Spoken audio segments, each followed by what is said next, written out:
अस्सलाम वालेकुम to everyone, welcome back to other new video. तो आज मैंने बनाई थी क्वेश्चन किए थे कमेंट्स में कुछ लोगों ने, तो मैंने उनके आंसर देने के लिए आज न्यू वीडियो बनाई है। तो मेरी वीडियो का एंड तक ज़रूर देखिएगा। जो लोग एंड तक देखेंगे उनके एडवांटेज उनका ही ज़्यादा होगा, और जो नहीं देखेंगे उसमें उनका ही नुकसान है। सो मैं दोबारा नहीं बनाऊँगी, एक बार ही बनाऊँगी। मेरी वीडियो का एंड सपोर्ट जरूर कीजिएगा। सो फर्स्ट क्वेश्चन पूछा गया था कि डिफाइन बायोलॉजी, बायोलॉजी क्या होती है। तो मैंने जो कल पढ़ाया था, मैंने लाइन पढ़ाई थी, मैं डिफाइन बताना भूल गई थी। तो मैंने ये लाइन ही पढ़ी कि biology the study of living thing. तो कैसे मुझे आ गया कि बायोलॉजी है वो नॉन लिविंग थिंग्स में भी होती है, तो लिविंग थिंग में भी हम लोग पढ़ते हैं। तो ये तो आपने गलत बताया है।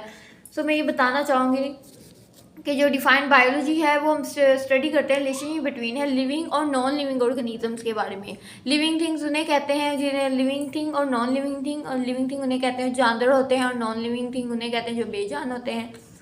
सो बायोलॉजी है वो डिफाइन ये ही है, आपने अच्छे से याद कर लेनी है, आप लिख भी लें चाहे अपनी बुक के ऊपर। Biology the study of a relationship between a living things and non living thing.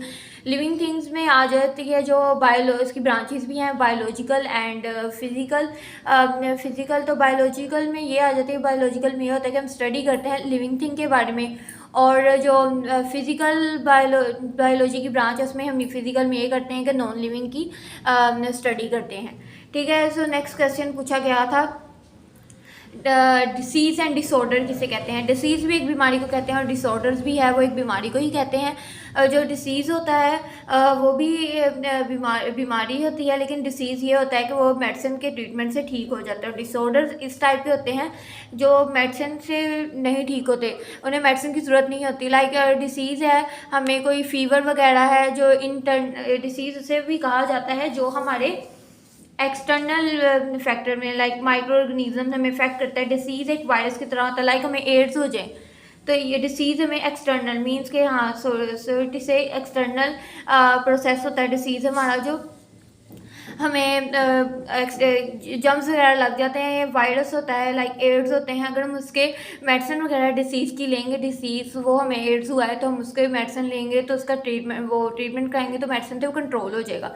But जो डिसऑर्डर वो बीमारी है, लेकिन डिसऑर्डर इस फॉर्म में हो जाएगा, ये इंटरनल है। लाइक हम लोग अगर हम टेंशन लेते हैं, स्ट्रेस लेते हैं, तो हम अगर अपने दोस्तों के साथ यानी फ्रेंड्स में अच्छी कंपनी में बैठते हैं तो हमारा जो माइंड है वो डाइवर्ट हो जाता है, और टेंशन है हमारी कम हो जाती है, और जो हार्ट बीट वगैरह तेज़ होती है, जो इंटरनल हमें इफ़ेक्ट करते हैं डिसऑर्डर, यानी हमारी बीमारी जो बढ़ती जाती है वो ठीक हो जाती है।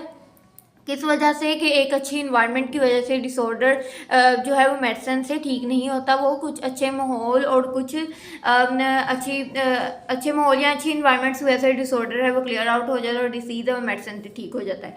जो डिसीज़ है वो जो डिसऑर्डर है वो है मैनेजेबल, यानी उसे मैनेज करना पड़ता है अच्छे माहौल में, अच्छी एक्सरसाइज कर लो। जो डिसीज़ है वो क्यूरेबल है, उसका इलाज है, और जो डिसऑर्डर है उसका इलाज भी हो जाता है। लेकिन जो डिसीज़ है वो कह लें कि एक दफ़ा हम बीमार हो जाएं तो हम ठीक भी हो जाते हैं। डिसऑर्डर ये होता है कि हमें टाइम लगता है लेकिन हम ठीक हो जाते हैं। तो ये था हमारा, यानी डिसीज़ में है कि ट्रीटमेंट होता है मेडिसिन से, और डिसऑर्डर्स में किससे होता है ट्रीटमेंट हम लोग करते हैं। एहतियात करना पड़ता है कि हमें स्ट्रेस नहीं लेना, टेंशन नहीं लेनी बस। और स्मोकर चेन किसे कहते हैं। थर्ड क्वेश्चन ये था कि स्मोकर चेन किन्हें कहा जाता है। स्मोकर चेन उन्हें कहते हैं कि जो स्मोकिंग ज़्यादा करते हैं, यानी कि स्मोकिंग की एक डिब्बी को दिन में ही यानी 1 घंटे में ख़त्म कर देंगे, यानी कि कह लें कि जो डेली रूटीन में अगर एक दिन की बात करें तो 12 घंटों में से वो 3 यानी 4 पी जाएंगे ज़्यादा। उनके 1 मिनट भी उनका ना स्मोकिंग के बगैर रह नहीं सकते, उन्हें स्मोकर चेन कहते हैं। यानी वो पी लेंगे और वो डिब्बियाँ ख़त्म करते जाएंगे।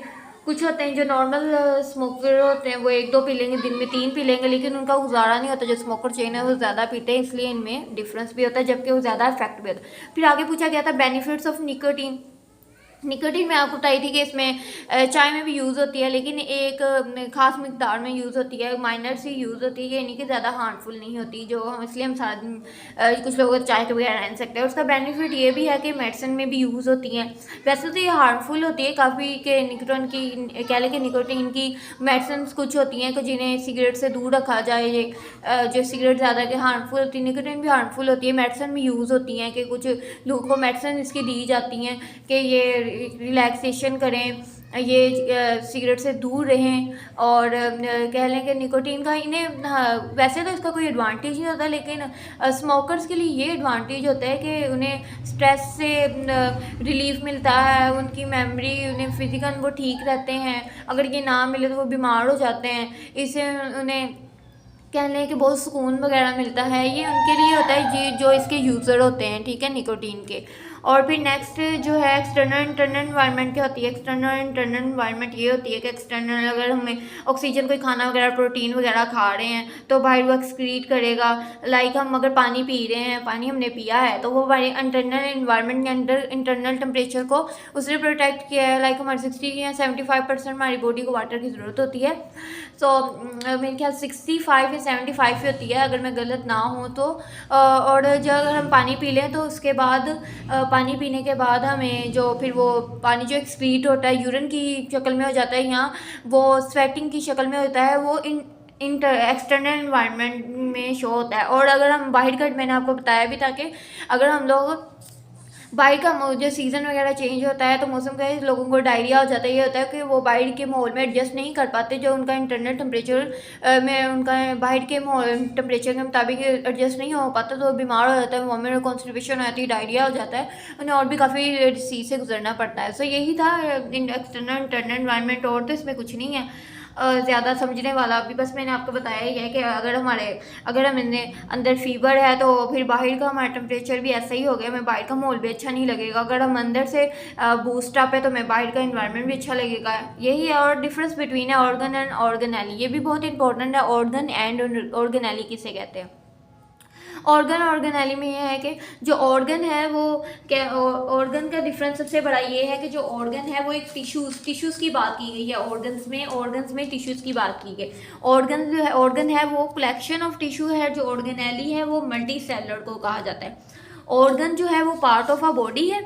ऑर्गन जो है पार्ट ऑफ अ बॉडी, और जो ऑर्गेनेली है वो कंट्रीब्यूट किसे करती है, पार्ट्स ऑफ अ सेल को। और जो ये ऑर्गन है ये मल्टी सेलुलर कलेक्टिवली होते हैं, टिश्यूज़ में फार्म ऑफ ऑर्गन होते हैं। और जो ऑर्गेनेली है ये कंट्रीब्यूट करते हैं सेल फार्म में। इसी तरह जो ऑर्गन है वो स्पेसिफिक लाइफ प्रोसेस होते हैं बॉडी के अंदर, और जो ऑर्गेनेली है वो स्पेसिफिक फॉर्म ऑफ प्रोसेस किसके अंदर करते हैं, सेल के अंदर। ये और जो ऑर्गेनेली होती है वो भी माइक्रोस्कोपिक से स्ट्रक्चर होती है, और जो ऑर्गन होते हैं वो भी माइक्रोस्कोपिक स्ट्रक्चर होते हैं। ऑर्गन कहाँ गिने जाता है, ऑर्गन कहा जाता है लाइक नोज कह लिया। ऑर्गन जो हमारे इंटरनल पार्ट्स को कहते हैं, हार्ट हो गया, लिवर हो गया, किडनी हो गया, इन्हें ऑर्गन कहा जाता है। ऑर्गेनेली किन्हें कहा जाता है, ऑर्गेनेली कहा जाता है न्यूक्लियस को, उसे कहा जाता है गोल्जी अपरेटस को कहा जाता है, मेम्ब्रेन्स को कहा जाता है, सेल मेम्ब्रेन को कहा जाता है। ये 6th क्लास के चैप्टर में, और आपके भी 11th चैप्टर में फर्स्ट ईयर के आएगा। आगे मैं आपको पढ़ाऊंगी कि ऑर्गेनेली कहते किसे हैं। ये सेल्स के फंक्शनिंग का काम करते हैं, यानी सेल का जो इंपॉर्टेंट ऑर्गेनेली भी मैं आपको बता दें, जो इंपॉर्टेंट ऑर्गेनेली उसे न्यूक्लियस कहा जाता है, और जो इंपॉर्टेंट रोल प्ले करती है वो ऑर्गेनेली के अंदर उसे वैक्यूल कहा जाता है। इसी तरह जो ऑर्गन है वो ह्यूमंस के अंदर जो इंपॉर्टेंट रोल प्ले करता है वो हार्ट है। हार्ट ना होगा तो हमारी फंक्शनिंग नहीं कोई होगी, हमारी पंपिंग, हमारा ब्लड वेसल, कोई भी चीज़, हमारा फंक्शन का प्रोसेस नहीं चल पाएगा। जो लास्ट वाला क्वेश्चन है, why we study science. Science हम क्यों पढ़ते हैं, साइंस हम इसलिए पढ़ते हैं कि जो साइंस है वो स्टडी एंड ऑब्जर्वेशन का नाम है। लाइक स्टडी इसलिए करते हैं, एक्सपेरिमेंट ऑब्जर्वेशन को कहते हैं, यानी मुशाहिदों और तजर्बात से मिलकर उसे जो साइंस है उसे हम तजर्बात, यानी साइंस जो है वो एक लैटिन वर्ड से निकला है। साइंस एक वर्ड है लैटिन वर्ड से, इसका लैटिन वर्ड से जो निकला है वो है साइंटिया। और जो साइंस से काफ़ी सारी साइंस से सारी चीज़ें तख्लीक की गई। साइंस से ही हमें हर चीज़ का पता चला है कि ये चीज़ ऐसे है और ये चीज़ को हमने ऐसे पढ़ना है। टेक्नोलॉजी के बारे में सो सिंपल ही है। साइंस के बारे में तो आप कुछ भी पढ़ सकते हैं। साइंस को नॉलेज भी कहा जाता है। जो साइंस है वो लेटेंट वर्ड इसका साइंटियल है, और ये शायद तजर्बात से मिलकर बनी है। साइंस को इल्म भी कहा जाता है, साइंस से हमें नॉलेज मिलती है, ये एक किस्म का इल्म ही है। और जो साइंस है वो नेचुरल यानी नेचर के बारे में भी बताती है कि एनिमल्स, प्लांट्स, ह्यूमंस, बीन्स, यानी साइंस हर तरह की कुदरत के बारे में, यानी कुदरत की बनाई हुई हर चीज़, हर तकलीक के बारे में साइंस हमें बताती है। साइंस हमें बहुत सी चीज़ों के बारे में बताती है। तो यस, ये थी आज की हमारी वीडियो। तो आपने इसे मेरी वीडियो को एंड तक जरूर देना और मेरी वीडियो को ज़्यादा से ज़्यादा लाइक करना है। और ऐसे ही मैं आपको, अगर आप मेरी वीडियो को सपोर्ट करेंगे तो इस वीडियो पे लाइक शेयर ज़्यादा होंगे, तो मैं आप मेरे यूट्यूब चैनल को भी सब्सक्राइब करना मत भूलिएगा। तो फिर मैं इस तरह की वीडियोज़ और बनाऊँगी और रैपिडली आपके क्वेश्चंस के आंसर भी दूँगी साथ साथ। सो मेरी वीडियो को लाइक करें, शेयर करें, keep supporting, keep loving, lots of love and अल्लाह हाफिज़।